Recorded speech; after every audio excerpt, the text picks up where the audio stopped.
இது எல்லாத்துக்கும் காரணம் ஃபிஷ் பாரடைஸ் மட்டும்தான்.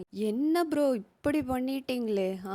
உங்ககிட்ட நம்பி ஃபிஷ்ஷ வாங்குனா, இப்படி தரமா சூப்பரா குடுத்தா, நாங்க எப்படி வேற கடைக்கெல்லாம் போறது சொல்லுங்க?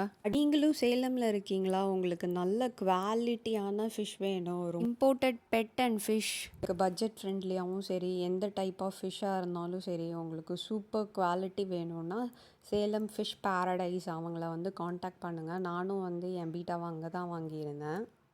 ஃபிஷ் மட்டும் இல்லை, அவங்க எல்லா டைப் ஆஃப் பெட்டும் வச்சுருக்காங்க. அடிக்கிற வெயிலுக்கு ஃபிஷ் டேங்க்கு கூட சீக்கிரமாக தண்ணி ட்ரை ஆகுது. என் தங்க பையன் வேற சோகமாக இருக்கான். நீ தண்ணிக்கு வெளியில் இருக்க, நான் உள்ளார இருக்கேன், ஆனால் வெயில் ஒன்று தான். சரி, அவனுக்கு தண்ணி மாற்றலான்னு வேற பவுலில் போட்டோன்னே அவர் குஷி ஆகிட்டாரு. அப்படியே ரிலாக்ஸாக பா அப்படின்னு. எனக்கு ஃபிஷ்ஷிலேயே ரொம்ப பிடிச்ச ஃபிஷ்ஷு பீட்டா ஃபிஷ் தான். உங்களுக்கு என்ன ஃபிஷ் பிடிக்கும்னு கமெண்ட் பாக்ஸில் மறக்காமல் சொல்லுங்கள். அவன் பார்க்கவே சிங்கிளாக கெத்தாக சும்மா சீனாக இருப்பான்.